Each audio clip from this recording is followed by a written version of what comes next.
तो आज की सबसे पहली न्यूज़ है with respect to UPSC only कि फेस ऑथेंटिकेशन अब इंट्रोड्यूस कर दी गई है मैंडेटोरिली बाय यूपीएससी। क्या है वो, उसको डिस्कस करेंगे। एंड ईरान ने कैसे डिफाई किया है ट्रंप को, उसको भी डिस्कस करेंगे। एंड तालिबान डिप्लोमेट ने finally have taken charge of Afghan embassy in India. So welcome to Sleepy Classes। तो 10th जनवरी के करंट अफेयर्स डिस्कस करेंगे from the Hindu and related multiple choice questions को भी डिस्कस करेंगे। सबसे पहली न्यूज कह रही है Kurdish fighters refuse to leave Syria's Aleppo after truce. ठीक है, तो अब क्या है कि 2011 में ही सीरिया के अंदर मेजर से प्रॉब्लम यहाँ पर शुरू हो गई थी। ठीक है, क्योंकि तख्ता पलट हो रहा था यहाँ पर, तो उस टाइम पे बशर अल असद जो थे उन्होंने तख्ता पलट करते हुए ही remained in power for a long period of time, right. तो लास्ट ईयर क्या होता है कि इनको यहाँ से निकाल दिया जाता है। ठीक है, अगेन तख्ता पलट काइंड ऑफ होती है। जो करंट यहाँ पर गवर्नमेंट है दैट इज अहमद अल शरा। ठीक है, अहमद अल शरा जो है वो अब एग्जिस्ट करते हैं। तो जब उस टाइम पे अगर आप 2011 में सिचुएशन देख रहे हो, बशर अल असद वाली जो सिचुएशन थी उसके अकॉर्डिंगली क्या था कि उन्होंने एक्सट्रीमिज्म को इतना ज्यादा प्रमोट कर दिया था, it led to a negative impact that raise the ISIS, that is a terrorist organization, है ना। तो इस वजह से इसका लॉन्गर टर्म इम्पैक्ट रहा एंड बहुत ज़्यादा ऐसे इंसर्जेंसीज जो है वो परसिस्ट करने लग गई, राइट। तो ये सिचुएशन यहाँ पर चलती आ रही है सीरिया के अंदर। अब क्या हो रहा है कि इसके अलावा आईसीज के अलावा भी आप देखो तो बहुत सारे ऐसे रीजनल मूवमेंट्स जो हैं वो भी शुरू हो गए, क्योंकि सीरिया के अंदर there is a smaller amount of population जो कि कुर्द्स की भी है। ठीक है, जिसमें मेजरली आप देखोगे तो नॉर्थ और north east of Syria generally वो ऑक्यूपाई करते हैं। ठीक है, तो उनका भी अपनी रीजनल ऑटोनॉमी को लेकर यहाँ पर जो अब सिचुएशन चल रही है। तो कल हमने न्यूज़ डिस्कस की थी कि Turkey is also in the favour of Syria, कि वो कुर्दिश लोगों को वहाँ से निकालना चाहते हैं। ठीक है, तो अब यहाँ पर आपकी न्यूज़ क्या कह रही है कि जो कुर्दिश फाइटर्स हैं उन्होंने रिजेक्ट कर दिया है to leave Syria's Aleppo. Aleppo region भी अगर आप देखोगे थोड़ा सा नॉर्दर्न रीजन के ऊपर, नॉर्दर्न रीजन ऑफ सीरिया के अंदर ही होगा। क्वेश्चन के थ्रू हम मैप भी देखेंगे। ठीक है, तो अब उसकी वजह से क्या हो रहा है कि ऑलरेडी जो कुर्दिश फाइटर्स हैं, जिनको हम यहाँ पर उनकी जो आप कह सकते हो खुद की जो आर्मी है उसके अकॉर्डिंगली वो एसडीएफ उसका नाम है यहाँ पर। ठीक है, तो अब एसडीएफ के बीच में और इवन के जो हमारे अहमद अल शरा है इनके बीच में यहाँ पर एक पैक्ट साइन हुआ था। उसके अकॉर्डिंगली जो रीजन है ऑफ अलेप्पो, ठीक है, उसको जो कुर्दिश लोग हैं उनको छोड़ना चाहिए था, but it did not happen. ठीक है, तो वापस से जो इंसर्जेंसी वाली सिचुएशन है वो पीस पैक्ट है, पीस टॉक्स है जो इजीली यहाँ पर रिजॉल्व हो सकती थी सिचुएशन, वो भी यहाँ पर क्या हो चुकी है कि वो अब वापस से बैक टू स्क्वायर वन वाली सिचुएशन यहाँ पर आ चुकी है। So in the context of Turkey also, Turkey ने भी कल जब सीरिया को अपना सपोर्ट यहाँ पर दिया तो उसके अकॉर्डिंगली जो एसडीएफ है, ठीक है, जो कुर्दिश लोगों की यहाँ पर आर्मी है, तो कुर्दिश लोगों को एक टेररिस्ट ऑर्गेनाइजेशन टर्की के अंदर यहाँ पर घोषित किया गया है। ठीक है, सो ये यहाँ पर पूरी की पूरी आपकी कहानी है, स्टोरी है। क्वेश्चन को डिस्कस करते हैं। सिंपल क्वेश्चन है, which among the following countries does not border Syria, Lebanon, Iran, Turkey या Iraq. So the correct answer to this is option number B, that is Iraq. ठीक है, that is Iran. ठीक है, तो अब Iran जो है somewhat lies to the eastern ward side, but land border जो है वो सीरिया के साथ यहाँ पर शेयर नहीं कर रहा है। This is Turkey, this is your Jordan, this is your Iraq, then Lebanon and then Israel. Israel के साथ भी यू कैन से कि यहाँ पर कोई लैंड बॉर्डर शेयर नहीं हो रहा है, बट यहाँ पर मैं आपको पिक्चर दिखा रही हूँ। दिस इज द मेडिटेरेनियन सी। अब यहाँ पर आप देखो कि अलेप्पो का जो एरिया है, आप बोलोगे कि मैम ये तो कोई भी बॉर्डर के आसपास नहीं पड़ रहा है, या इवन कि आप कहोगे कि यहाँ पर हमारे पास कोई सी रूट भी नहीं है, जिस वजह से अलेप्पो की इंपॉर्टेंस इतनी क्यों है। अलेप्पो की इंपॉर्टेंस जो है मेजरली दो पर्सपेक्टिव से है। ठीक है, पहला पर्सपेक्टिव है यहाँ पर द ऑयल रिजर्व्स या रिच मिनरल रिजर्व्स। ठीक है, अब आप देखोगे कि ये बॉर्डर रीजन पे तो नहीं पड़ती है, but it is in close vicinity of Turkey. ठीक है, एंड कुर्दिश लोगों का ये north and north eastern region के आसपास ज्यादातर एक्यूमुलेट होना टर्की के लिए एक थ्रेट यहाँ पर बन चुका है। ठीक है, प्लस अब ये बहुत टाइम से एक ऐसी स्ट्रेटेजिक पोजीशन रही है जहां से मिलिट्री सप्लाईज की जब हम बात करते हैं या मेजर जो सप्लाईज हैं from cross border nation that is Turkey, वो लेन देन उसको लेकर होता है। सो अब इस वजह से क्या है कि अगर अलेप्पो रीजन जो कि अब टर्की की विसिनिटी के अंदर भी अगर फॉल करता है, वहां पर किसी तरह की इंसर्जेंसी होती है, उसके इम्पैक्ट टर्की में दिखता है। ठीक है, एंड जो इलीगल स्मगलिंग के जो चीजें होती हैं या जो ट्रेड है वो कैरी आउट किया जाता है, वो एक पॉइंट अलेप्पो की वजह से भी होता है। अब आपको एक क्वेश्चन मैं पूछ रही हूँ, थोड़ा सा रिसर्च करके बताना, क्योंकि एक रिवर, एक इंपॉर्टेंट रिवर जो है वो अलेप्पो से भी होकर निकल के जाती है। ठीक है। तो वो रिवर का नाम आप मुझे बताओगे जिससे आप कह सकते हो कि जो ट्रांसशिपमेंट है वो इवन की आप कह सकते हो कि जो बॉर्डर वाली साइड है या इवन की टुवर्ड्स द पोर्ट वाली जो रीजन है वहां पर लेकर जाई जाती है। सो इसका जो करेक्ट आंसर हमारे पास आंसर के अकॉर्डिंग बनता है option number B. Then high court rejects plea against election commission power to grant status. तो अब एक ना प्ली हाई कोर्ट के अंदर आई थी, दिल्ली हाई कोर्ट के अंदर, जहां पर एक ऐसे व्यक्ति जो कि अभी रिसेंटली रीजनल कोई पॉलिटिकल पार्टी है वो बनकर आई है, ठीक है। तो उन्होंने यहाँ पर एलिगेशन लगाया है इलेक्शन कमीशन के ऊपर कि वो कोई भी पार्टी को यहाँ पर स्टेट पार्टी या नेशनल पार्टी किस बेसिस पे घोषित करते हैं, हमें तो समझ में नहीं आता कि it is based upon the discretion of the election commission कि वो अपनी मर्जी से ही जो सिंबल की अलॉटमेंट है वो कर रहे हैं। तो इस तरह का कुछ एलिगेशन यहाँ पर लगा था and the petition was unclear. तो इसको डायरेक्टली हाई कोर्ट ने रिजेक्ट कर दिया दिल्ली के, ये बोलते हुए कि जो वैलिडिटी है आप जो चैलेंज कर रहे हो वो अब इलेक्शन कमीशन के पावर में तो है ही नहीं ना कि सिंबल अलॉट किया जा सके किसी भी पार्टी को, है ना। तो वो अब सिंबल अलॉट करना यहाँ पर इलेक्शन कमीशन के हाथ में नहीं है, ठीक है। तो दैट इज द पावर और the duty of the returning officer कि यहाँ पर ये सारी चीजें ऑटोमेटिकली हमें बताई गई हैं election commission reservation and allotment order of 1968। तो इसके अंदर इलेक्शन कमीशन का कोई हाथ नहीं है कि इलेक्शन कमीशन के पास कोई पावर ही नहीं है कि वो ऑटोमेटिकली किसी भी कैंडिडेट को, चाहे वो इंडिपेंडेंट कैटेगरी से हो, रिजर्व पार्टी से हो, अनरिजर्व पार्टी से हो, अनरिकॉग्नाइज्ड पार्टी से भी हो, ठीक है। सो अब कोई भी ऐसी पार्टी है उसके अंदर सिंबल से रिलेटेड इलेक्शन कमीशन के पास कोई पावर नहीं है, बस वो ओवरसी कर सकते हैं, है ना। अब यहाँ पर काम किस तरीके से किया जाएगा वो सोनली हमारा 1968 के जो अलॉटमेंट है, वो जो एक्ट है, जो ऑर्डर है 1968 का, वो हमें यहाँ पर बताता है, ठीक है। तो यही चीज उन्होंने बोली। अब उन्होंने बोला कि अब अनरिकॉग्नाइज्ड पार्टी के तौर पे, आप नई पार्टी के तौर पे भी जब एस्टैब्लिश होते हो तो आपको एटलीस्ट इतना चीज ध्यान में रखना चाहिए ना कि आपको स्क्रूटिनी के थ्रू होकर ही जाना पड़ता है, तभी इलेक्शन कमीशन आपको किसी तरह की पार्टी की तरह रिकॉग्निशन देगा। एंड अगर आप जस्ट बिफोर द इलेक्शन थोड़े टाइम में स्क्रूटिनी के लिए आपके पास बिल्कुल थोड़ा टाइम रह जाता है, उस टाइम पे आप अपने आप को एक पार्टी की तरह एस्टैब्लिश करना चाहते हो, तो वो तो आपके लिए गलती है ना, तो पहले से क्यों नहीं काम शुरू कर देते उसके ऊपर। सो ये एक सिंपल सी न्यूज थी। देन क्वेश्चन को डिस्कस करते हैं। एजर्शन और रीजनिंग का ये क्वेश्चन है, थोड़ा ध्यान से पढ़ना, लंबा क्वेश्चन है। एजर्शन क्या कह रही है, the returning officer has the discretion to allot election symbols to the candidates if they belong to different unrecognised political parties. Second है रीजनिंग, जहां पर where the two or more such candidates set up by such different unrecognized political parties, only one is or was immediately before such election a sitting member of the House of the People, the returning officer shall allot that free symbol to that candidate and to no one else। तो ये आपकी एक assertion है, एक reasoning है, ठीक है। Assertion आपके सिंपल शब्दों में यही बोल रही है कि जो रिटर्निंग ऑफिसर है उनके पास डिस्क्रिशन है कि कोई भी ऐसे दो व्यक्ति अगर आते हैं belonging to different unrecognised political parties, तो वो अपनी मर्जी से किसी को भी सिंबल अलॉट कर देंगे। दूसरी चीज है रीजनिंग आपकी ये कह रही है कि जब वही दो अब व्यक्ति को इलेक्शन में है, ठीक है, दोनों अनरिकॉग्नाइज्ड पार्टी से हैं, बट उनमें से कोई एक ऐसा मेंबर पहले या तो एमएलए या एमपी रह चुका है, तो कोई भी जो फ्री सिंबल उनको पिछली बार अलॉट किया गया था उस केस में उनको प्रेफरेंस यहाँ पर दी जाएगी। एंड वही जो अब पहले अब डिस्क्रिशन वाला पॉइंट था, क्या वो खत्म होगा क्या वो नहीं होगा, उसके अकॉर्डिंगली आपको यहाँ पर आंसर करना है। सिंपल शब्दों में आपको चीजें मैं बता रही हूँ।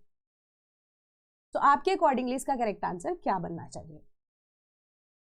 तो इसका करेक्ट आंसर है option number D, R is correct. आपकी रीजनिंग करेक्ट है बट आपकी एजर्शन इनकरेक्ट नहीं है, ठीक है। R is correct but A is incorrect, ठीक है, यहाँ पे इनकरेक्ट होना चाहिए था, ठीक है, कि हमारे पास जो रीजनिंग है that is correct but assertion जो है हमारी इनकरेक्ट यहाँ पर बनती है। क्यों, उसके पीछे का मैं रीजन बताती हूँ कि रिटर्निंग ऑफिसर के पास यहाँ पर किसी तरह की डिस्क्रिशन नहीं दी गई है, ठीक है। डिस्क्रिशन के अलावा आपका जो आप कह सकते हो कि सेक्शन नंबर 12 है ना ऑफ द सेम एक्ट, चलो मैं आपको दिखाई देती हूँ image of the election symbols reservation allotment order जो है 1968 का, उसका जो सेक्शन 12 है वो आपको डायरेक्टली क्लॉज बताता है जहाँ पर कैंडिडेट्स में in case of reserve party, unreserve party, state party, ठीक है, या अनरिकॉग्नाइज्ड पार्टी, इंडिपेंडेंट लोगों के जब भी अगर आपको इलेक्शन सिंबल के अलॉटमेंट की बात करनी होती है उस टाइम पर डिस्क्रिशन वाला वर्ड नहीं आ जाता। तो जो आपके क्वेश्चन के अकॉर्डिंगली आंसर था कि उसके अंदर डिस्क्रिशन नहीं, बाय लॉट, ठीक है, that shall be decided by lot. Lot मतलब क्या होता है कि अब चिट्स उठाते हैं ना, उसके अकॉर्डिंगली जो सिंबल जिसको मिल जाता है वो उसके अकॉर्डिंगली उसको अब चूज करना पड़ता है। तो उसके अंदर कोई डिस्क्रिशन नहीं है। रिटर्निंग ऑफिसर सिर्फ अपना काम यहाँ पर कर रहे होते हैं, इलेक्शन कमीशन का काम अगेन ओवरसी करना है। यहाँ पर कहीं पे भी इलेक्शन कमीशन की बात नहीं की गई, सिर्फ ओवरसीइंग की बात की गई है। अब इसके अंदर प्रोवाइजो यही आता है कि जब दो ऐसे अनरिकॉग्नाइज्ड पॉलिटिकल पार्टी से व्यक्ति अब चाहते हैं इलेक्शन सिंबल को लेना, ठीक है, फॉर द नेक्स्ट इलेक्शन, और उनमें से कोई एक ऐसा है व्यक्ति जो सिटिंग एमएलए रह चुका है या प्रीवियसली एमएलए रह चुका है, एमपी रह चुका है, तो उनको यहाँ पर ऑब्वियस सी बात है क्योंकि उनका इलेक्शन का यहाँ पर एक्सपीरियंस भी हो गया, तो बीइंग अ सीनियर ऑल्सो, तो ये इनको यहाँ पर पहले प्रेफरेंस दी जाएगी। तो इस केस में कोई यहाँ पर कोई प्रॉब्लम नहीं क्रिएट होनी चाहिए। तो correct answer is option number D. Then all candidates will have to undergo face authentication at exam venue, says UPSC। तो अब UPSC ना आप देखोगे पिछले एक साल से बहुत सारी मल्टीपल चीज़ें जो है उन्होंने इन्वॉल्व की हैं। पहले आप देखोगे कि आपका जो रजिस्ट्रेशन प्रोसेस है उसको चेंज किया गया। रजिस्ट्रेशन प्रोसेस के बाद आप देखोगे कि आपको वन टाइम यहाँ पर रजिस्ट्रेशन की भी बात की गई। वन टाइम रजिस्ट्रेशन के बाद मेंस से पहले लास्ट ईयर है ना 2025 के मेंस से पहले भी आप देखोगे कि there was somewhat kind of updation that was required है ना। अब फेस ऑथेंटिकेशन को यहाँ पर जो कंपल्सरी कर दिया गया है, तो अब इसके पीछे का रीज़न क्या है कि जो एग्जाम का प्रोसेस है वो फास्टर हो सके, ठीक है। एंड दूसरी चीज यहां पर क्या है, ईजियर हो सके, ठीक है, फास्टर हो सके, ईजियर तरीके से हो सके एंड वेरीफाइड तरीके से हो सके। क्यों? क्योंकि अब यहाँ पर यूपीएससी ने क्या किया है कि जो आपकी फेशियल रिकॉग्निशन सिस्टम है ना वो एआई के थ्रू ऑपरेट होगा एंड इसके अंदर प्राइवेट कंपनीज का के लिए ही टेंडर सरकार ने खोला था कि यूपीएससी के पर्सपेक्टिव में कि जो भी फेशियल रिकॉग्निशन का प्रोसेस कैरी आउट किया जाएगा that should be in compliance with your Aadhaar card, ठीक है। तो उसके अकॉर्डिंगली आपके आधार के अंदर फिंगरप्रिंट्स, आपके आई से रिलेटेड जितनी भी इंफॉर्मेशन होती है ना वो गैदर की जाती है उस टाइम पे, है ना। तो अब उसी के थ्रू आपकी फेशियल रिकॉग्निशन जो है एक एडमिशन के प्रोसेसेस के थ्रू अगर आप देखो तो वो 10 से 15 सेकंड के बीच में हो जाएगी। तो आपके एंट्री का टाइमिंग जो आप पहले इतना टाइम यहाँ पर वेस्ट किया करते थे एंट्री के टाइम पे, वो अब क्या होगा, थ्रू फेशियल रिकॉग्निशन होगा। इवन के पहले क्यूआर कोड्स के थ्रू भी यहाँ पर अलाउ किया गया था। इवन कि पंजाब पीसीएस का पेपर भी जब इस बार हुआ है ना उस टाइम पे भी क्यूआर कोड्स जो है वो भी स्कैन कराए गए थे। तो ये पीएससीज के थ्रू भी एंड इवन यूपीएससी के थ्रू भी इवॉल्विंग प्रोसेस जो है वो चलता जा रहा है। तो अब इसके अंदर सरकार ये कह रही है कि यूपीएससी जो इनकलकेट कर रही है एक फास्टर प्रोसेसेस, जिसके थ्रू अब क्या होगा कि जितने भी डॉक्यूमेंटेशन जो है उनके अंदर जो टाइम पहले अर्लियर वेस्ट हुआ करता था वो भी अब नहीं होगा। And this is in context of the situation जो कि पहले देखने को मिली है कि फॉर्मर प्रोबेशन पे एक ऑफिसर थी, है ना, तो उनका भी अब आगे पेपर देना, उनको ब्लैकलिस्ट कर दिया गया, आगे वो पेपर भी नहीं दे सकती, है ना। तो ये ऑथेंटिकेशन को लेकर, वेरिफिकेशन को लेकर जो मुद्दा है बार बार यूपीएससी के सामने आ रहा था। एंड अब क्या हो रहा है कि पहले आपका मेंस या इवन इंटरव्यू से पहले आपकी जो डॉक्यूमेंट वेरिफिकेशन हुआ करती थी, बट अब वो प्रीलिम से पहले यहाँ पर कर ली जाती है।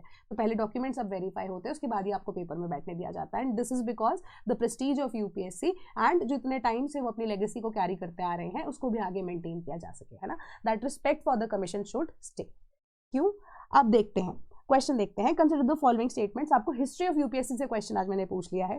पहला स्टेटमेंट कह रहा है कि the Lee commission was formed in 1925 as a result of the Montagu Chelmsford reforms. Second, the first public service commission in 1926 was headed by sir Ross Parker. Which of the statements above is और are correct? तो इसका correct answer है option number B, second statement.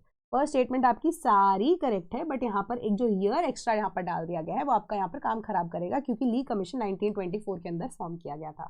Montagu-Chelmsford जो reforms है वो 1919 के अंदर आए थे, जिसके अंदर यहाँ पर डायरकी को इन्वॉल्व, जो डायरकी है उसको इंट्रोड्यूस किया गया था। मेजरली हम इतनी ही चीज़ याद रखते हैं, है ना।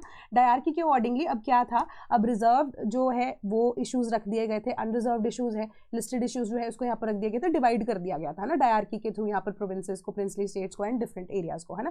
तो उसके अकॉर्डिंगली अब क्या है कि अब ये एक तरह से आप कह सकते हो ये शुरुआत थी जहां पर Britishers they involve Indians also, है ना। इंडियंस की इन्वॉल्वमेंट के बेसिस पे ही उन्होंने यहाँ पर बोला था कि आपके लिए स्पेसिफिकली चेम्सफोर्ड जो रिफॉर्म है वो एक तरह से सेल्फ रूल की शुरुआत यहाँ पर करते हैं, ठीक है। तो धीरे धीरे वही सेल्फ रूल को इंपॉर्टेंस देते हुए, इनकलकेट करते हुए ली कमीशन को 1924 में बनाया गया, जिनकी रिपोर्ट यहाँ पर पब्लिश हुई 1925 के अंदर। एंड 1925 के बाद आपका जो यूनियन सर्विस, जो यूपीएससी जिसको हम आज बोलते हैं, ठीक है, वो पीएससी के नाम से यहाँ पर इस्टेब्लिश किया गया। फर्स्ट पीएससी 1926 के अंदर इस्टेब्लिश किया गया एंड सर रॉस बेकर जो है उसके चेयरमैन थे, with limited powers, advisory powers ही थी प्राइमरीली। एंड स्पेसिफिकली यहाँ पर क्या था कि 40% जो है वो ब्रिटिशर्स होंगे, ठीक है, एंड 40% जो है डायरेक्टली इंडियंस होंगे एंड 20% जो है वो यहाँ पर प्रमोशन के थ्रू लोगों को इन्वॉल्व किया जाएगा इन द पीसीएस, ठीक है। तो आपकी जो यहाँ पर फर्स्ट पीएससी की एस्टैब्लिशमेंट हुई थी। तो इसका करेक्ट आंसर बनता है option number B. Then Meloni rules out US military move on Greenland, urges NATO Arctic presence. तो यहाँ पर जो जॉर्जिया मेलेनी है इटली की प्राइम मिनिस्टर है, उन्होंने बोला कि एकदम से ग्रीनलैंड का मुद्दा भड़क रहा है, बट शी इज सेइंग कि she is still not ready to accept कि अगर ग्रीनलैंड के ऊपर या हक जताने का जो आइडिया है वैसे तो बनता ही नहीं है यूएस का, कि नेटो का फिर तो पर्पस ही खत्म हो जाएगा। दूसरी चीज उन्होंने बोली कि she is also not believing कि अगर ग्रीनलैंड देने से डेनमार्क ने मना कर दिया तो यूएस का अगर वेस्टेड इंटरेस्ट उसके अंदर है भी है तो वो वेनेजुएला की तरह कोई मिलिट्री एक्शन अपने ही नेटो मेंबर के साथ लेने के लिए तैयार होगा। So she is just saying कि नेटो का तो बिल्कुल अस्तित्व भी उस टाइम पे खत्म हो जाएगा, कि it is the high time कि हमें बैठकर एक दूसरे से यहाँ पर बात कर लेनी चाहिए कि एक्चुअली में फाइनल डिसीजन इसके ऊपर लेना क्या है। कि जो यूएस से है they have moved on Greenland would have significant impact of NATO, कि अगर अभी बैठकर यहाँ पर बातचीत से मुद्दा सॉल्व आउट नहीं होता है। ठीक है, तो ये न्यूज़ थी। देन इंटरनेशनल रिलेशन से ही आपका जो क्वेश्चन है, consider the following in context of NATO. पहली स्टेटमेंट है कि it is a military alliance only. Second, the concept of collective defence is enshrined in article 5 of the North Atlantic treaty, जिसके basis पे NATO बना है। Which of the statements above is और are correct? So the correct answer here is option number B. Second statement is only correct कि NATO सिर्फ और सिर्फ एक मिलिट्री अलायंस नहीं है, it is also a political alliance। Political alliance क्यों? क्योंकि पॉलिटिकल सिचुएशन अगर एक कंट्री की यहाँ पर खराब होती है, बाकी नेशंस भी उसके सपोर्ट में आते ही आते हैं। अब आप देखो कि ये आप इस चीज़ को कैसे समझ सकते हो कि अभी ग्रीनलैंड वाला मुद्दा ही जैसे भड़का हुआ है, तो डेनमार्क जो है वो पिक्चर में आ गया है। डेनमार्क जिसके लिए आप कह सकते हो कि जिसके अंडर यहाँ पर ग्रीनलैंड जो है फॉल करता है। ठीक है, तो अब डेनमार्क के ऊपर यहाँ पर अगर मुद्दा आ रहा है तो बाकी नेटो मेंबर्स जो हैं apart from USA they are in in the favour of Denmark कि ये चीज़ होनी चाहिए नहीं होनी चाहिए। तो it is not only a military alliance, it is also a political alliance. तो जब यहाँ पर हम कलेक्टिव डिफेंस की बात करते हैं तो आर्टिकल 5 के अंदर ऑफ नेटो जो है ये आता है। कलेक्टिव डिफेंस क्या होता है कि एक के ऊपर अटैक होगा तो सबके ऊपर अटैक किया जाएगा। तो अभी तक इसको एक ही बार इन्वोक किया गया है जब 9/11 के अटैक्स किए गए थे। ठीक है, देन हमास के जो Hamas says Israeli attacks on Gaza strip can not happen without American cover. तो ये यहाँ पर हमास के जो लीडर है उनकी तरफ से स्टेटमेंट आई है कि जो time and again Israelis attack कर रहे हैं हमास के ऊपर in the particular West Bank and Gaza strip वाले रीजन के अंदर, तो ये अब इंटरनेशनल लेवल पे सबको नजर आ रहा है कि अब अमेरिका चुप क्यों है। सो दैट मीन्स कि अमेरिका साइड बाय साइड कहीं ना कहीं उनकी हेल्प ही कर रहा है ना, कि this can only be possible कि जब इसराइल के ऊपर या इसराइल के सिर के ऊपर यहाँ पर अमेरिका का हाथ है।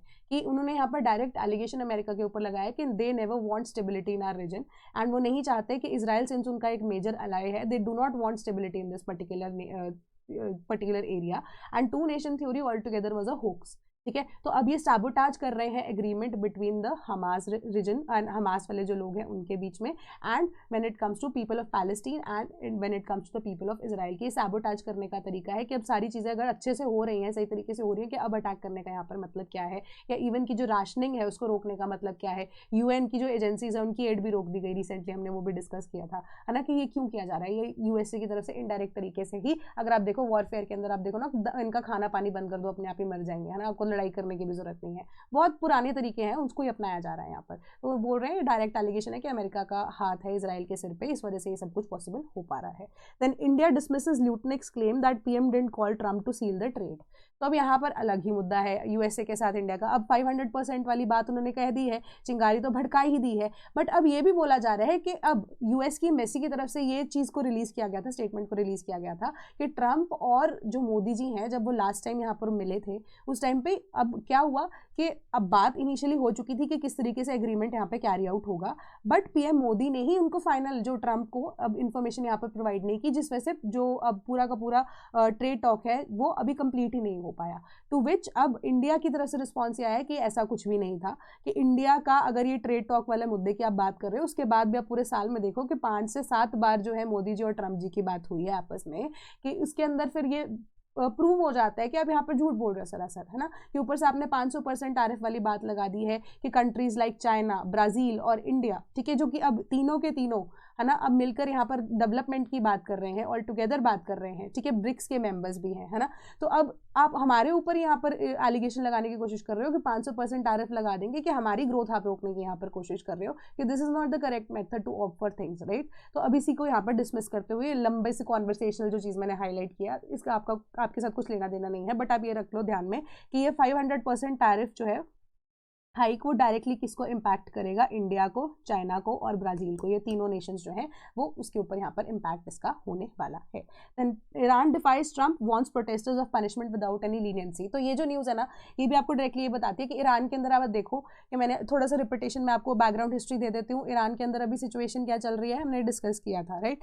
तो अब ईरान के अंदर हमने ये भी देखा कि अब सेकंड हाईएस्ट जो है इन द वर्ल्ड अभी इन्फ्लेशन रेट चल रहा है, जिसके बिहाफ पे यहाँ पे प्रोटेस्ट लोगों के ईरान में शुरू हुए थे। तो वहाँ की गवर्नमेंट ने बोला था हम आपकी इस बात को समझ रहे हैं, हम इसके अगेंस्ट यहाँ पर एक्शन लेंगे, आपको हेल्प प्रोवाइड करेंगे। In response to that Mossad का एंड इवन के जो यूएस है इंटेलिजेंस सर्विसेज, उन्होंने यहाँ पर स्पेसिफिकली, जिसके अंदर मोसाद ने बोला था कि we are always present for you, right. तो राइट्स लाइक सिचुएशन जो प्रोटेस्ट है वो all out throughout Iran जो है वो फैल गए।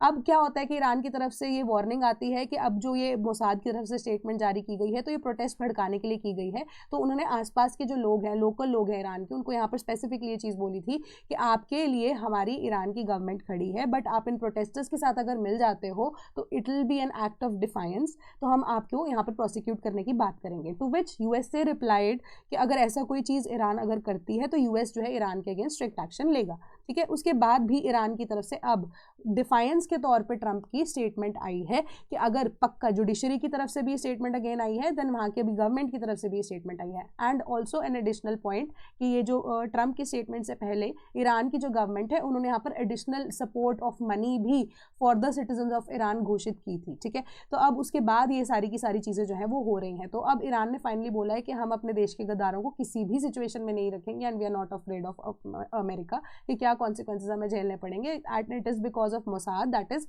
Israel as well as USA, जिस वजह से सारा का सारा प्रोटेस्ट इनिशियल स्टेज पे शुरू हुआ है, जस्ट बिकॉज कि हमने अपने न्यूक्लियर वॉरहेड्स वाली सिचुएशन आपको नहीं बताई, आईईए के साथ हमने कंप्लायंस अपना तोड़ दिया है ना, कि वो सारी चीज़ों की वजह से आप हमें यहाँ पर बांध के या रोक के रखना चाहते हो, वो चीज़ हम यहाँ पर नहीं करेंगे, ठीक है। तो अब यहाँ पर ये जो रिपोर्ट है उसके अकॉर्डिंगली ये बोला गया है कि प्रोटेस्ट के दौरान, एंड जो रिपोर्ट है वो भी पब्लिश किसने किया है, यूएस की एक न्यूज़ एजेंसी ने पब्लिश किया है। इसके अकॉर्डिंगली 50 लोग जो हैं they have lost their lives and 2270 others they have been detained illegally, ठीक है। तो ये चीज़ बताई जा रही है। Then Taliban diplomat to take charge of Afghan embassy, तो मुफ्ती नूर अहमद नूर, ठीक है, ये अब इंडिया में न्यू दिल्ली के अंदर जो अफगानिस्तान की एम्बेसी है एंड तालिबान को रिप्रेजेंट करते हैं, ठीक है, वो अब एम्बेसी का चार्ज यहाँ पर लेंगे। ये न्यूज़ है, पहली बात। दूसरी चीज़, आपको एडिशनली यहाँ पर और कुछ पढ़ने की ज़रूरत नहीं है, बस मैं आपको ये बता रही हूँ कि एम्बेसी का वो चार्ज ले रहे हैं। जो दूसरी चीज़ अब मैं बताने वाली हूँ उसके ऊपर ध्यान देना कि पहले भी ये अटेम्प्ट जो है वो तालिबान के द्वारा किया गया था इन द ईयर ऑफ 2023, जब एम्बेसी को रूल करने के लिए यहाँ पर बात की गई थी। उस टाइम पर इंडिया ने मना कर दिया था, ठीक है। तो इंडिया के मना करने के बाद क्या होता है कि ऑलरेडी किसी और डेलीगेशन को भेजा जाता है, एंड जो इंडिया के अंदर स्पेसिफिकली न्यू दिल्ली के ऑफिस के लिए डेलीगेशन को भेजा जा रहा था वो कहाँ पर, अब हैदराबाद में भेजे गए। तो अब हैदराबाद में भी करंटली अगर आप देखोगे तो तालिबान रिप्रेजेंटेटिव ही एम्बेसी हैं, एम्बेसी को रूल कर रहे हैं। एंड उसके बाद अब जो सेकेंड इंडिया ने वेलकम किया है चलो इस डिसीजन को तालिबान के साथ, सिंस इंडिया के रिलेशन अब बेटर होते जा रहे हैं। एंड सेकेंड चीज़ है कि तालिबान को इंडिया अभी तक रिकॉग्नाइज नहीं करता है, ठीक है, ग्लोबल लेवल पे, कि वो एक तरह से रिजीम को यहाँ पर चला रहे हैं, बट रिलेशंस इंडिया के उनके साथ थोड़े से बेटर होते जा रहे हैं। So we are trying to make things work out for them, right, and they are doing it simultaneously. तो ये आपकी न्यूज़ थी। Then DPDP act does not dilute RTI act, AG says in opinion. Attorney general की तरफ से ये statement आई है। क्यों? क्योंकि अब जो हमारा पर्सनल डेटा प्रोटेक्शन बिल है उसके अंदर भी आप ये देखो, प्लस आपका जो राइट टू इन्फॉर्मेशन एक्ट है, ठीक है, digital personal data protection act 2023 and जो हमारा राइट टू इन्फॉर्मेशन एक्ट है 2005, तो ये 2023 के एक्ट को 2025 के अंदर चेंज करने की बात की गई थी, अमेंडमेंट की यहाँ पर बात की गई थी, जो पास भी हो गई है, जिसके अकॉर्डिंगली यहाँ पर जो गवर्नमेंट को बोला जा रहा था या गवर्नमेंट के लिए एक एक्सेप्शन यहाँ पर बनाई जा रही थी, एंड इसके अंदर ये बोला जा रहा था कि आरटीआई के तहत यहाँ पर आप कोई भी पब्लिक इन्फॉर्मेशन नहीं मान सकते हो, है ना।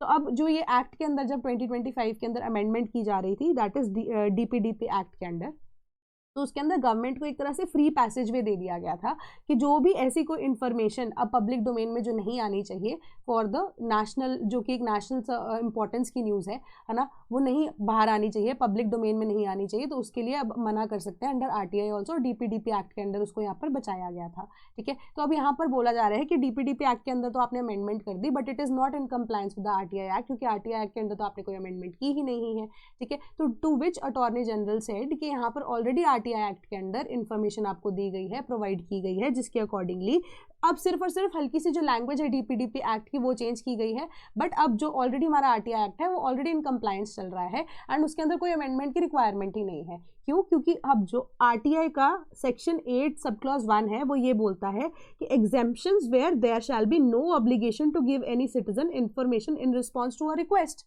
इन रिस्पॉन्स टू अ रिक्वेस्ट ऐसी एग्जेम्पशंस एग्जिस्ट करती हैं आरटीआई के अंदर। और हमारा डीपीडीपी की जो अर्लियर, जो अब आप कह रहे हो आरटीआई के अंडर जो हमारी एग्जेम्पशन थी, ठीक है, उसके अकॉर्डिंगली जो अब रिक्वायरमेंट थी कि exempted from providing information which relates to personal information the disclosure of which has no public no relationship to any particular activity or interest which would cause unwarranted invasion of privacy of the individual unless the central public information officer or state public information officer or the appellate authority, as the case may be, satisfied with the larger public interest justifies the disclosure of such information with a proviso कि जो information that cannot be defined to parliament cannot be denied to citizens।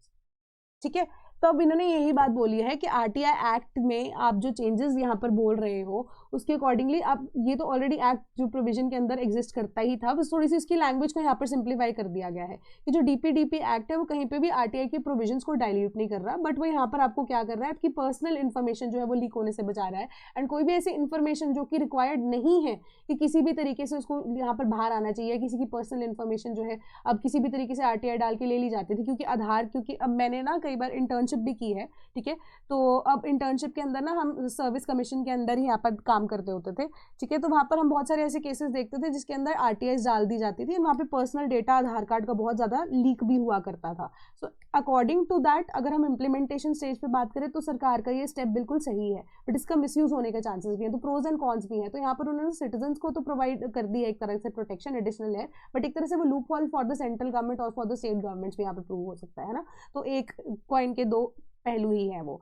सो अब उसी के accordingly यहाँ पर बोला जा रहा है कि अब कंप्लायंस तो इन दोनों की है, अब मिसयूज या बेटर यूज उसका कैसे होगा वो आने वाले टाइम में केस के ऊपर ही डिपेंडेंट रहेगा, ये सिंपल सी बात की जा रही है। तो budget session to begin on January 28, simple सी बात है, 2 सत्रों में इस बार ये जो बजट सेशन है वो होगा, या 2 आप कह सकते हो फेजेस में होगा। तो जो पहला फेज है वो फरवरी 13 से होगा, ठीक है, parliament will adjourn for recess, and second phase जो है 9 मार्च से अप्रैल 2 के अंदर यहाँ पर होगा, एंड बजट जो है 1 फरवरी संडे को यहाँ पर प्रेजेंट किया जाएगा।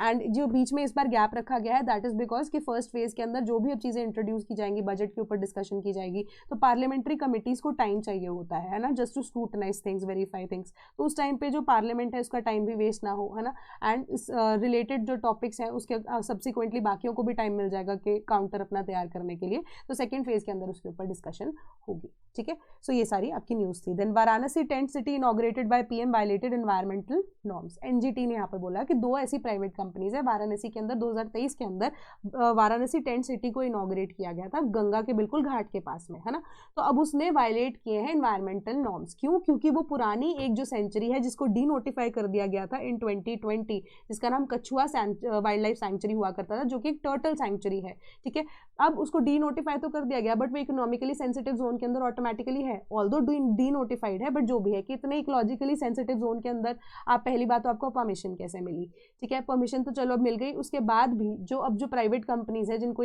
ये टेंट या शिविर या सिटी बनाने का जिम्मा दिया गया था, वहां पर वो देखा जा रहा है कि पोल्यूशन रेट उस आसपास वाले रीजन के अंदर बहुत ज़्यादा बढ़ गया। क्यों? क्योंकि जो भी अब आप कह सकते हो कि पाइपलाइन थी, ड्रेनेज पाइपलाइन थी, इवन की वॉशरूम एंड एवरीथिंग जो पाइपलाइन वहाँ से जा रही थी वो सीधा का सीधा गंगा के अंदर डिस्चार्ज कर देगी। एज अ रिजल्ट क्या हुआ? पोल्यूशन उस रिवर में, उस पोल्यूशन गंगा के अंदर उसके अकॉर्डिंगली यहाँ पर बढ़ गया, एंड जो फ्लोरा एंड फौना है वो तो हैम्पर हुई उसकी वजह से, क्योंकि पहले वाइल्ड लाइफ सेंचुरी वो रीजन हुआ करती थी। तो मल्टीपल टाइम्स पे अब ऑलरेडी नोटिस भी भेज दिया गया है उन कंपनीज को भी, एंड सबसे बड़ी बात यहाँ पर उनके ऊपर जो फाइन इम्पोज किए गए हैं वो भी लगा दिए गए हैं, बट अभी तक रिकवर कभी भी नहीं हुए हैं। तो एनजीटी ने ये बोला कि under the national mission for clean Ganga अब उसके अकॉर्डिंगली भी ये कंप्लायंस नहीं है ना, कंप्लायंस जो सिचुएशन है उसके अकॉर्डिंगली ये चीज़ जो है वो काम को नहीं किया गया, इलीगली ये परमिशन जो है वो ली गई। चलो अब वो 2023 की बात है, बट अब उसके लिए रिकवरी भी यहाँ पर नहीं की जा रही है ना, तो ये चीज़ भी थी। एंड दूसरी चीज़ ये है कि आगे आने वाले टाइम के लिए एनजीटी हैज़ मेड श्योर कि किसी को भी ये परमिशन यहाँ पर इतने पास वाले रीजन में गंगा घाट के कभी भी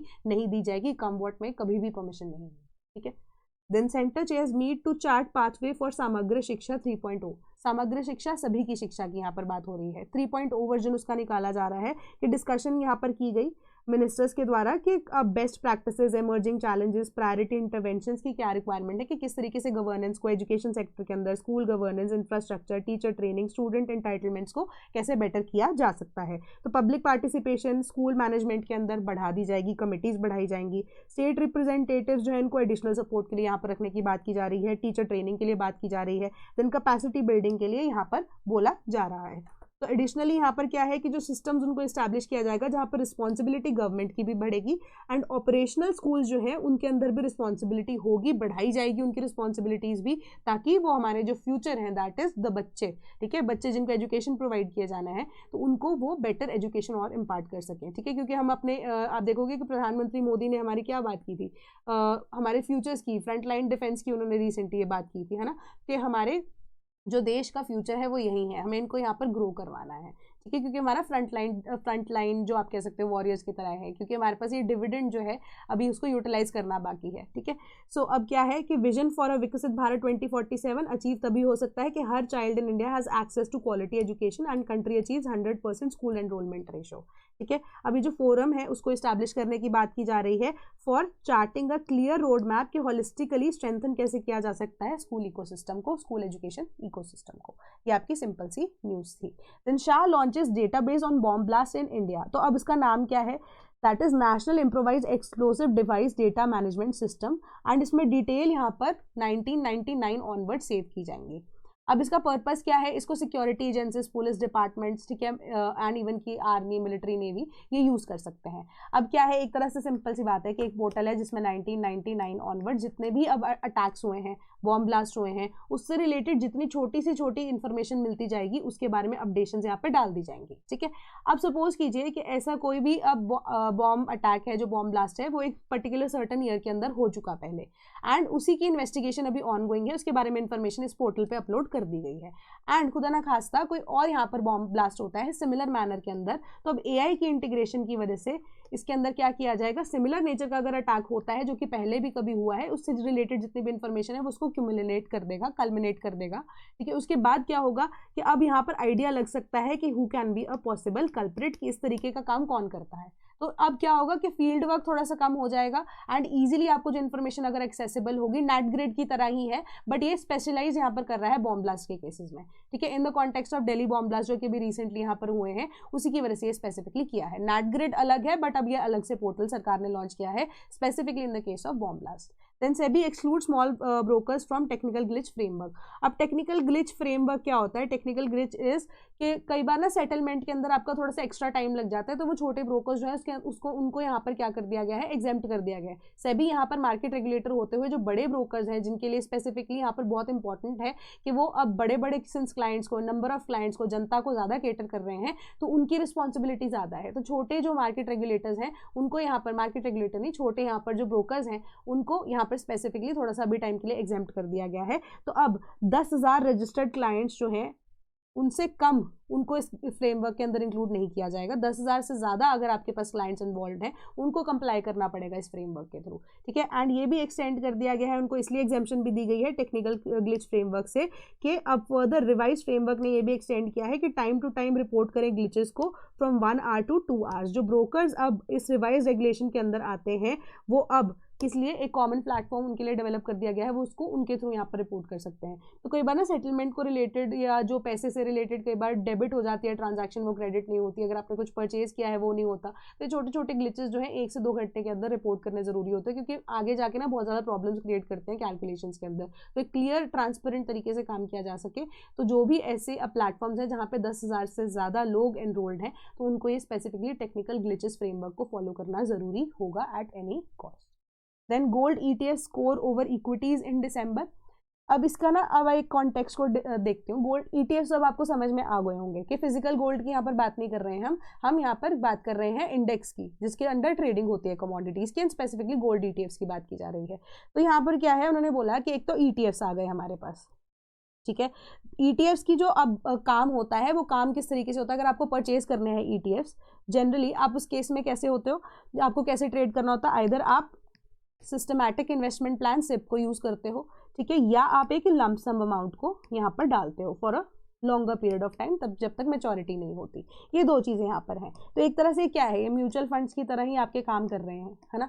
अब दूसरी आती है हमारे पास इक्विटीज़, जहाँ पे आप बात कर रहे हो कमोडिटीज़ को डायरेक्टली शेयर करने की या ट्रेड करने के लिए, ठीक है, ये चीज़ आ जाती है। अब हमने एक न्यूज़ को पहले डिस्कस किया था जिसके अकॉर्डिंगली हमने कहा था कि जो इक्विटीज़ हैं उनको लिक्विडेट किया जा रहा है, बट हमारी जो शेयर मार्केट है उसके अंदर आप देखोगे कि जो लोग हैं वो म्यूचुअल फंड्स के अंदर ज़्यादा इन्वेस्ट करना यहाँ पर प्रेफर कर रहे हैं, वो भी लो या मीडियम या इवन हाई रिस्किंग वाले जो हैं वो बहुत कम है। लो से मीडियम जो म्यूचुअल फंड्स है उसके अंदर यहाँ पर इन्वेस्ट करने की बात की जा रही है। One of them was gold also, क्योंकि गोल्ड जो है वॉलेटिलिटी को यहाँ पर इंटरनेशनल लेवल के देखते हुए एक इंपॉर्टेंट मेटल की तरह एग्जिस्ट करता है ना। तो अब यूएसए का जो आप डॉलर की हम बात कर रहे हैं उसके अंदर भी थोड़ा सा गिरावट देखने को मिली थी इनिशियली, तो जो मार्केट के अंदर वॉलेटिलिटी है वो बहुत ज़्यादा बढ़ गई थी, ठीक है। इंडिया के कॉन्टेक्स्ट में अगर आप इंटरनेशनल लेवल पे भी देखो या इंडिया के कॉन्टेक्स्ट में भी देखो तो यहाँ पे जो इक्विटीज़ है वहाँ से अब आईपीओ को लॉन्च करके इक्विटी डाइल्यूट की जा रही थी, बल्कि अब आईपीओ लॉन्च करके क्या होता है कि आप कंपनी की एक्सपेंशन कर रहे होते हो, ठीक है, कि आपको एडिशनल फंड्स चाहिए, ये लोगों को हम इतना परसेंटेज दे रहे हैं,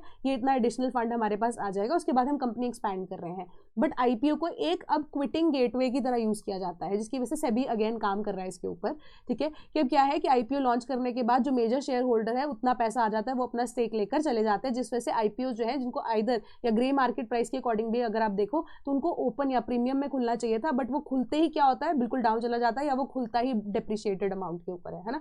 तो अब इसी तरीके से ईटीएफ्स की उन्होंने बात की कि ईटीएफ्स जो है थोड़ा सा आप कह सकते हो बेटर रेगुलेटेड है, क्योंकि इंटरनेशनली गोल्ड की यहाँ पर बात की जा रही है। दूसरी चीज़ ये है कि ईटीएफ्स के अंदर लोगों ने ज़्यादातर यहाँ पर देखा है कि ईटीएफ की growth as compare to equity of gold वो ज़्यादा यहाँ पर रेस देखने को मिल रहा है, कि नेट इनफ्लोज जो गोल्ड एक्सचेंज ट्रेडेड फंड्स के अंदर वो ट्रिपल हो गए, ठीक है, कितने एक महीने के अंदर वो ट्रिपल हो गए, ठीक है। Record high of 1,16,467 crore in December from a month earlier, ठीक है, according to AMFI data. Surge किस वजह से आया, sustain demand for gold back products amid elevated macro uncertainty, international level पे आपको जो अनसर्टेनिटी देखने को मिल रही थी। और ऑन द अदर हैंड हम इक्विटीज़ की बात करें, उसका लिक्विडेशन रेट जो है वो बढ़ता ही गया, कि निफ्टी 50 जो है it return to 10% in the past year as foreign investors sold more than 1.5 lakh crore in the Indian equities, जिसको ट्रिगर किया expensive valuations to justify the quarterly earnings. अभी क्या कह रही है बात आपको कि हमारे जो शेयर मार्केट में जो प्राइसेस है उसमें मेजर करेक्शन की रिक्वायरमेंट है। क्यों? क्योंकि आप जस्ट टू सी के बैलेंस शीट में आप अच्छा परफॉर्म कर रहे हो, आप क्या कर रहे हो, आप अपने शेयर की जो मार्केट प्राइस है वो बढ़ाते जा रहे हो, हेजिंग के थ्रू आप उसका प्राइस बढ़ा रहे हो, कम कर रहे हो, है ना, जस्ट बिकॉज कि आपकी बैलेंस शीट्स जो है वो अच्छी दिखे, आपके जो फॉरेन इन्वेस्टर्स हैं वो अच्छा अब आपको सपोर्ट करने के लिए इन्वेस्टमेंट आपको प्रोवाइड करते रहें। बट जो अब फॉरेन इन्वेस्टर्स हैं उन्होंने भी देख लिया है कि ओवर प्राइस है हमारे जो कंट्री के शेयर्स हैं, so they have probably taken an exit, and एक मेजर करेक्शन के चांसेस है कि 2026 के बाद वो इंडियन मार्केट में हो, ताकि जो इतने ज़्यादा प्रीमियम रेट्स पे ऑलरेडी शेयर्स हैं वो गिर के एटलीस्ट हाफ रेट पे आए, ताकि जो मैक्सिमम लोग हैं उसके अंदर इन्वेस्ट कर पाएं। अब कोई भी महंगा शेयर कोई खरीदने की कोशिश कैसे कर सकता है ना, मैं अगर सिर्फ खरीद पाऊँ 10 से 15 रुपए का share, that is what my pocket allows, and premium rate पे वही शेयर इस टाइम पे 100 रुपए का होगा, तब उस टाइम पे क्या होगा, जब मैं 100 रुपए का वो खरीदूंगी तो क्या होगा, उस रेट ही डाउन जा रहा है ना, क्योंकि डिमांड ही इतनी ज़्यादा नहीं है, ऑलरेडी ओवर प्राइस्ड है, वो सैचुरेशन पॉइंट पे आ चुका है, वो अभी लॉस देगा ही देगा। तो ये प्रॉब्लम यहाँ पर चल रही है। Then DRDO conducts key test for hypersonic missile for the missile programme. तो इसके अकॉर्डिंगली माइलस्टोन इंडिया के हाइपरसोनिक मिसाइल प्रोग्राम के अंदर है यहाँ पर successful long duration ground test, actively cooled scramjet full scale combustor, उसके लिए यहाँ पर टेस्टिंग चल रही है। DRDL जो है state of the art scramjet connect pipe test facility है, जहाँ पे कंबस्टर ने डिमॉन्स्ट्रेट किया सस्टेन्ड परफॉर्मेंस को फॉर ओवर 12 मिनट्स, ठीक है, तो 12 मिनट से ज़्यादा सस्टेन्ड परफॉर्मेंस यहाँ पर देखने को मिली है, जो पोजिशन करता है इंडिया को among the global leaders advance hypersonic aerospace technologies के अंदर। Then steel firms plan 4,000 crore initial public offerings push amid safeguard duty boost। अभी क्या बात कर रही है बात, ठीक है, न्यूज़, तो न्यूज़ अब आप खुद यहाँ पर पढ़ोगे क्योंकि सेंसस के अंदर कुछ इतना एक्स्ट्रा है नहीं, मैं आपको मेजर पॉइंट्स बताती हूँ। कार्बन बॉर्डर एडजस्टमेंट मैनेजमेंट के बारे में हमने बताया था कि 2026 1 जनवरी से ये लागू हो जाएगा, कहाँ पे, यूरोपियन यूनियन के जो नेशंस हैं वहाँ पे। एंड हमने ये भी डिस्कस किया था कि जो स्टील इंडस्ट्री है वो ज़्यादा से ज़्यादा इसके ऊपर इसका असर पड़ने वाला है, पढ़ने वाला है। क्यों? क्योंकि हमारा जो मेजर स्टील का इंपोर्ट है वो कौन सी कंट्री करते हैं? यूरोपियन यूनियन वाले नेशन ही करते हैं। इंडिया जो है स्टील का मेजर चंक किसको एक्सपोर्ट करते हैं? यूरोपियन यूनियन को ही करती है ना। अब सीबैम के बाद क्या था, ये हमने डिस्कस भी किया था कि जो स्टील इंडस्ट्री है उसको लॉसेज होने के चांसेस बहुत ज्यादा है, जिसमें बड़ी इंडस्ट्रीज तो मे बी लॉसेज यहाँ पर सीबैम की वजह से सह जाएंगी, बट जो छोटे छोटे यहाँ पे इंडस्ट्रीज हैं या स्पेसिफिकली एमएसएमईज की बात करें जिसकी डेवलपमेंट के लिए सरकार यहाँ पर बहुत ज्यादा जोर लगा रही है, ठीक है, तो उनके लिए यहाँ पर लॉसेज जो है वो बेयर करने पॉसिबल नहीं होंगे। तो अब क्या हो रहा है, अब कलेक्टिवली डिसीजन लिया गया, ठीक है, एसएमईज के लिए भी आईपीओ जो है सरकार टाइम एंड अगेन कर रही है लॉन्च, है ना। तो जो स्टील इंडस्ट्री को लेकर अगर आप देखो कि 2025 के अंदर मेजर कोई आईपीओ यहाँ पर नहीं आए थे, बट 2026 के अंदर अब वो क्या चाहते हैं कि हम टोटल एज अ टोटल सारी इंडस्ट्री की यहाँ पे बात की गई है कि 4000 करोड़ रुपए तक हम अगर रेज कर लेते हैं इनिशियल पब्लिक ऑफरिंग्स के थ्रू, तो ये हम जो हमें लॉस होने वाला था सीबैम के थ्रू हम उसको कवर कर सकते हैं, एंड हमारा स्टील का जो एक्सपोर्ट है वो मेंटेन रहेगा। एंड इससे क्या होगा, अब हम क्या करेंगे, ये एक्स्ट्रा पैसा जो हमारे पास उसमें से बचेगा ना, तो जो सीबैम की रिक्वायरमेंट है वो क्या है कि शिफ्ट हो जाए हम क्लीन एनर्जी की तरफ, एंड वो तभी हो पाएगा ना कि आपके पास पैसा होगा। अब सीबैम के थ्रू अगर आप इनिशियल तरीके से ही स्टील को अब भेज रहे हो दूसरे कंट्री के अंदर, तो उस सिचुएशन में क्या करोगे आप, किस तरीके से R&D करके किस तरीके से क्लीनर तरीके से स्टील को यहाँ पर निकालोगे, है ना। वो तभी पॉसिबल होगा अगर आपके पास पैसा है R&D करने के लिए, टेक्नोलॉजिकल शिफ्ट लेकर आने के लिए। तो इसी वजह से आगे क्या होगा कि अगर आप अभी आईपीओ में अप्लाई कर देते हो तो इनिशियल स्टेज पर अगर वो नीचे जाएगा भी तो लॉन्गर टर्म इन्वेस्टमेंट के अंदर आपको यहाँ पर फायदा मिलने वाला है, ठीक है। क्यों? क्योंकि क्लीनर एनर्जीज की तरफ अगर हम चले जाते हैं, स्टील इंडस्ट्री चली जाती है, उसके बाद सीबैम भी हमारे ऊपर एप्लीकेबल नहीं होगा, जितना कम कार्बन फुटप्रिंट उतना कम पैसा होता जाएगा, है ना। तो ये यहाँ पर स्टील इंडस्ट्री का ऑल टुगेदर प्लान है। Then Europe to do everything it can to support Syria, तो यहाँ पर सीरिया के सपोर्ट में यूरोपियन यूनियन भी आ चुका है, टर्की भी कल आ गया था, अब यूरोपियन यूनियन भी आ गया है। They have you can say कि रीअश्योर्ड प्रेसिडेंट अहमद अल शरा फ्राइडे को इन डमास्कस कि फाइनली अब अगर ऐसे कोई रीजनल प्रॉब्लम आती है उसको हम यहाँ पर क्या करेंगे, टैकल करेंगे, एंड फाइनली जो इंसर्जेंसी सीरिया के अंदर है इसको स्टेबलाइज करने की बहुत ज़्यादा ज़रूरत है। Then Trump says oil firms have pledged to invest 100 billion in Venezuela। तो अब यही बात है कि वेनेजुएला के ऊपर तो अगेन वही बात है कि जो पैसा अब आएगा वेनेजुएला को ट्रंप के द्वारा या इवन यूएसए के द्वारा, खुद का ही तेल सिर्फ और सिर्फ यूएसए को बेच सकते हैं, वही पैसा जो है डॉलर उनके पास आएगा, उससे सिर्फ अमेरिकन प्रोडक्ट्स खरीद सकते हैं। एंड यहाँ पर अमेरिका ने इन रिटर्न ये भी प्रॉमिस किया है कि अब अपनी इन्वेस्टमेंट जो है वो अब वेनेजुएला के अंदर भी करेंगे, क्योंकि वेनेजुएला की डेवलपमेंट जो है अब यूएसए का ही जिम्मा है, उन्होंने यहाँ पर ले लिया है। ऑल्दो वेनेजुएला ओपेक नेशन होते हुए भी इतना ज़्यादा तेल की अंदर कंट्रीब्यूशन नहीं कर सकता है। क्यों? क्योंकि उनके पास जो ऑयल है वो लो क्वालिटी ऑयल है, लेस प्रोसेस्ड ऑयल होता है, वो क्रूड फॉर्म में ज़्यादातर जाता है। तभी जो चाइना जिसके पास R&D है वो उसको मेजर रिफाइनमेंट के साथ यहाँ पर मार्केट में यूज़ करता है ना। तो तभी उनका एक आपस में एक सेटलमेंट हुई थी, चाइना के अंदर R&D बहुत बेटर है ना। तो अब वही R&D के थ्रू अब अमेरिका कह रहा है कि हम वेनेजुएला के अंदर ही इन्वेस्टमेंट जो है वो करेंगे। कैपिटलिस्ट से मेरी बात हो चुकी है, 100 बिलियन की इन्वेस्टमेंट वेनेजुएला में होगी, जो टेक्नोलॉजी की रिक्वायरमेंट वेनेजुएला को होगी। अब वही क्रूड नहीं बल्कि रिफाइंड फॉर्म में ही अमेरिका को वेनेजुएला बेचे, एंड इन रिटर्न उनको वो पेमेंट देंगे, and this circle goes on and on and on, ठीक है। Then Prasar Bharati to air content by digital creators, digital creators का जो कंटेंट है बाय क्रिएटर्स कॉर्नर के नाम से एक डेडिकेटेड प्लेटफॉर्म पे डीडी के थ्रू होगा। प्रसार भारती के थ्रू भी हमने ये डिस्कस किया था ना कि OTT पे पुराने जो शोज है प्रसार भारती के उनको जो है एयर करने की बात की जा रही थी, उसके ऊपर तो कोई न्यूज़ नहीं आई, बट OTT शोज या डिजिटल कंटेंट क्रिएटर्स जो है वो प्रसार भारती पे एक ज़रूर अपना स्लॉट ले चुके हैं, है ना। तो इससे क्या होगा, प्रसार भारती जो कि अब एक तरह से गवर्नमेंट का ही चैनल है, बट एक तरह से यहाँ पर आप देख कह सकते हो कि लॉसेज में ही जाता हुआ नजर आ रहा है, उसको यहाँ पर रीवैम्प करने के लिए कंटेंट क्रिएटर्स जो है उनको एक स्लॉट दिया गया है कि डेली बेसिस पे आपके शोज जो है इस तरीके से यहाँ पर प्लान्ड होंगे, एंड जो भी रेडियो इंडस्ट्री है उसको भी इसमें इंक्लूड किया गया है, ठीक है। तो अब वो सारे के सारे प्रोग्रामिंग उस तरीके से होंगे। Then Russia hits Ukraine with Oreshnik missile after rejecting the truce plan. तो ट्रूस प्लान अब वही है कि बीच में अटका हुआ है, पीस प्लान का कुछ पता नहीं है। अब रशिया को ट्रंप की तरफ से भी ये स्टेटमेंट आ चुकी है कि गलत आप बात बोल रहे हो कि यूक्रेन ने ऐसा कोई अटैक किया ही नहीं है ट्रंप पुतिन के घर के आसपास, है ना। ये सारी सिचुएशन यहाँ पर चलती जा रही थी। तो अब फाइनली यूक्रेन भी कोई डिसीजन नहीं ले रहा है कि वो एग्री कर रहे हैं नहीं कर रहे हैं। रशिया के ऊपर इनडायरेक्टली यहाँ पर वेनेजुएला वाला जो चैप्टर है उसकी वजह से भी प्रॉब्लम क्रिएट होगी। 500% टैरिफ जो है वो भी इंडिया और चाइना जो कि मेजर अलाइज है इस टाइम पर रशिया के, ठीक है। एंड इवन ब्रिक्स नेशन का भी अगर आप यहाँ पर पार्ट देखो तो ब्राज़ील भी वहाँ पर बीच में 500% टैरिफ के थ्रू लगेगा, काम खराब होगा वहाँ पर भी, है ना। तो अब इस वजह से ये डायरेक्ट प्रेशर डाला जा रहा है इंटरनेशनली यूएसए के द्वारा रशिया के ऊपर, है ना, ऑल्दो रशिया यहाँ पर झुकने के लिए तैयार नहीं था। तो यूक्रेन जो है उनसे अब एक तरह से क्विक रिस्पॉन्स रशिया एक्सपेक्ट कर रही है। तो अब फाइनली टाइम एंड अगेन यहाँ पर एक दूसरे को, यहाँ पर आप कह सकते हो वॉर जोन के अंदर अभी भी कॉन्टिन्यूसली सिचुएशन चलती जा रही है। एंड रशिया जो है उन्होंने ऑर्शेनिक जो एक कन्वेंशनल वॉरफेयर हेड लगाया उसके आगे, एंड वही मिसाइल को लॉन्च किया गया, एंड वो किसी एक रेजिडेंशियल एरिया में जाकर गिरा, and all together the story continues, वही चीज़ अभी तक चलती जा रही है। तो रशिया अभी भी सिर्फ और सिर्फ डॉनबास रीजन के पीछे पड़ी है, जिसके पीछे ज़ैपोरिज़िया पावर प्लांट और जो डॉनबास रीजन है वो दोनों अब रशिया को एक्सक्लूसिवली चाहिए। There is no if and but regarding that, है ना।